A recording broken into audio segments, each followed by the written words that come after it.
शहर में एक कॉलेज खुला था। वहाँ पर अलग अलग जगह से बहुत सारे बच्चे पढ़ने आते थे। उन्हीं में से एक थी कविता। कविता देखने में तो सीधी सादी थी और बाकी लोगों की तरह ही सामान्य थी, लेकिन उसके पैर बहुत लंबे थे, जिसको देखकर लोग अक्सर उसका मजाक उड़ाया करते थे। अरे इस लड़की के पैर तो देखो, जैसे ऊंट हो, कितने लंबे लंबे हैं। हाँ यार, तुम बिल्कुल सही कह रहे हो, ये बिल्कुल ऊंट जैसी ही लगती है। कैसी लग रही है ये? वो दोनों उसका मजाक बनाते हैं, लेकिन कविता उनकी बात सुन लेती है और बहुत गुस्से में आ जाती है, लेकिन कुछ बोलती नहीं है। फिर छुट्टी में मोहन और रजत कविता का पीछा करने लगते हैं। पीछा करते करते वो देखते हैं कि कविता एक सुनसान घर में घुस रही है। चल देखते हैं ये क्या करती है घर पर। वो उसके पीछे घुस जाते हैं। तभी कविता अपने असली रूप में आ जाती है, जो कि एक चुड़ैल का होता है। तुम्हें क्या लगा था तुम लोग मेरा पीछा कर रहे हो? नहीं, मैंने तुम्हें मजबूर किया अपने पीछा करने पर। तुम लोग क्या सोचते हो किसी का मजाक बनाकर तुम बच जाओगे? मेरे लंबे पैर ही मेरी पहचान है, तभी मैं लंबे पैरों वाली चुड़ैल हूँ।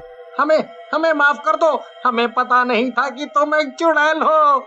हम किसी का मजाक नहीं बनाएंगे, हमें जाने दो, बहुत बड़ी गलती हो गई हमसे, हमें जाने दो। अब मैं तुम दोनों को मार डालूंगी। फिर चुड़ैल अपने पैर और लंबे करती है और उन दोनों को उठा लेती है, फिर ऊपर उठाकर नीचे फेंक देती है। देखा लंबे पैर होने का फायदा, और चढ़ाओ मुझे। फिर चुड़ैल दोबारा से कविता का रूप लेकर बाहर निकल जाती है। एक दो दिन बाद अचानक से पता चलता है कि मोहन और रजत गायब हो चुके हैं। चारों तरफ हंगामा मच जाता है कि ऐसे शहर से कोई कैसे गायब हो सकता है। आज तक तो ऐसा हुआ नहीं कि कोई गायब हो, तो अचानक क्या हो गया? जरूर दोनों कहीं भाग गए होंगे और हम बेवजह उन लोगों को लेकर परेशान हो रहे हैं। अब तुम दोनों का बाहर जाने का वक्त आ गया है, ताकि अब कोई किसी को न चिढ़ाए। फिर 4 दिन बाद ही उन दोनों की लाश सड़क पर पड़ी मिलती है, जो कि कविता ने फेंकी होती है। मुझे तो लगा था ये दोनों भाग गए हैं, लेकिन इन दोनों के साथ तो हादसा हुआ है। लगता है इनकी दुश्मनी होगी, जिसके कारण इनको किसी ने मार डाला। हाँ, हो सकता है, क्या पता किसी की कोई नाराजगी भी हो। आजकल लोग बड़ी जल्दी बुरा मान जाते हैं। तभी वहाँ पर कविता आ जाती है और उनकी बातें सुनकर बोलती है, बुरा मानने वाली बातें कहेंगे तो बुरा तो लगेगा ही। कोई अपने बारे में इतना गलत थोड़ी सुनेगा, इसलिए बोलने से पहले सोचना चाहिए। इतना बोलकर कविता वहाँ से चली जाती है, लेकिन प्रिया और लीला सोचते हैं कि इसने ऐसा क्यों बोला। इसके बारे में तो हमने कुछ कहा ही नहीं था, तो इसको इतना बुरा क्यों लग गया? और किसी के मरने पर ऐसा बर्ताव करना थोड़ा अजीब नहीं लगता? थोड़ा नहीं, बहुत अजीब लगता है। और लोगों का क्या है, वो तो कुछ भी बोलते हैं। अगली सुबह जब कविता अपने कॉलेज जा रही होती है, तो पानी पूरी बेचने वाला उसको देखता है और हंसने लगता है। कितने लंबे और कितने अजीब पैर हैं इसके, मुझे तो ये जोकर लग रही है। कविता पानीपुरी वाले की बात भी सुन लेती है, पर कुछ बोलती नहीं है और वहाँ से चली जाती है। लेकिन शाम होते ही वो पानीपुरी वाले के पास जाती है। सुनो, एक पानीपुरी की प्लेट लगाना। अच्छा, तो तुम्हें पानी पूरी खानी है, पर इतनी ऊंचाई पर मैं तो नहीं दे पाऊंगा। वहाँ पर कोई नहीं होता, सिर्फ पानीपुरी वाला और कविता होते हैं। तभी कविता बोलती है, अब तुझे बताती हूँ, लंबे पैर है ना मेरे।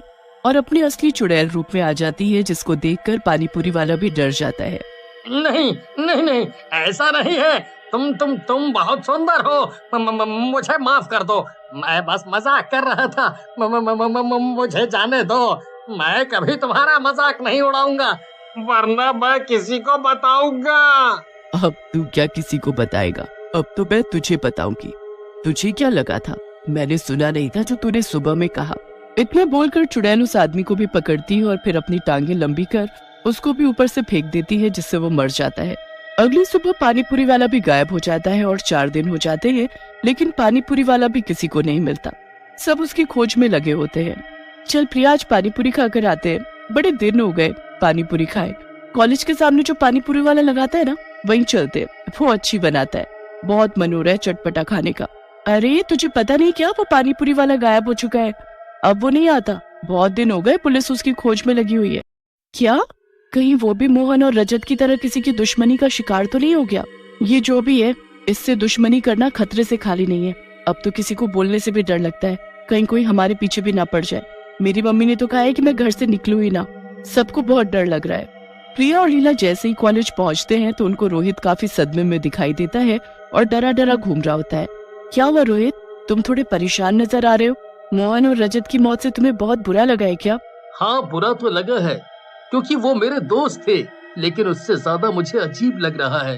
किस बात को लेकर अजीब लग रहा है तुम्हें? हमें भी तो बताओ, क्या पता हम तुम्हारी कुछ सहायता कर पाए।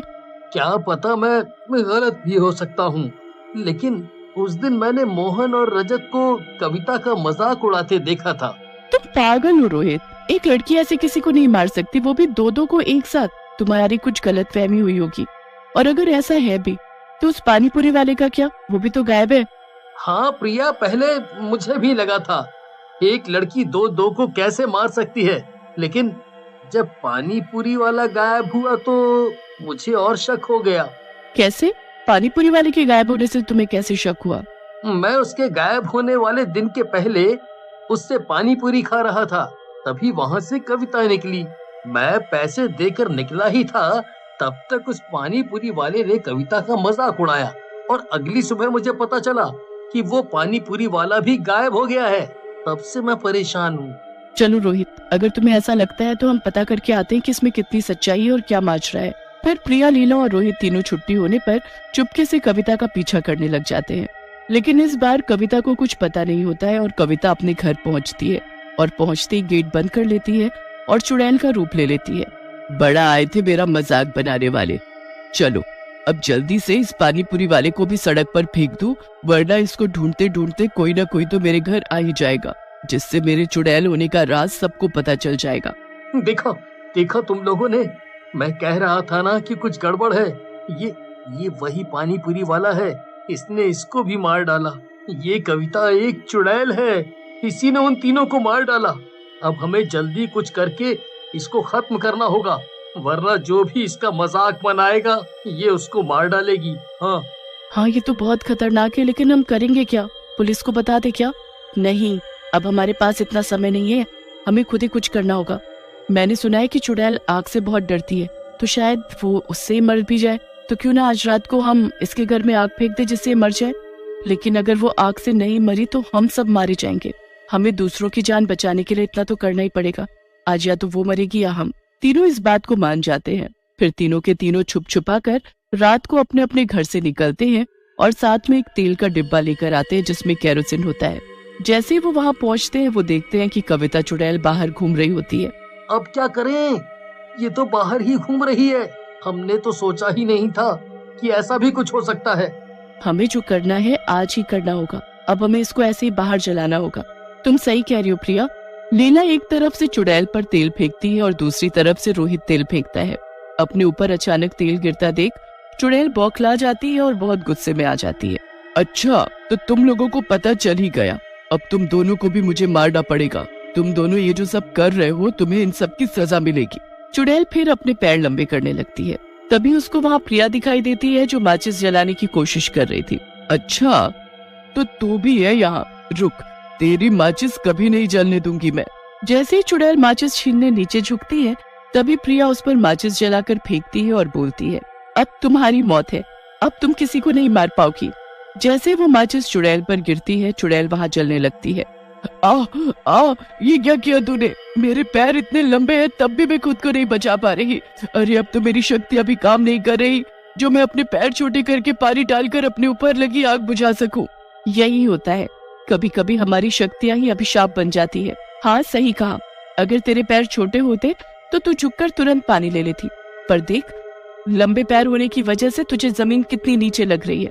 अब यहीं जल के मर तू, तेरा अंत यहीं लिखा है। और देखते ही देखते चुड़ैल जलकर राख बन जाती है। अब वो तीनों चैन की सांस लेते हैं और वो तीनों अपने अपने घर चुपचाप वापस आ जाते हैं। अगली सुबह वो तीनों इस प्रकार कॉलेज जाते हैं और अपनी जिंदगी में घुल मिल जाते हैं जैसे रात को कुछ हुआ ही नहीं था। सब पहले की तरह ठीक हो जाता है।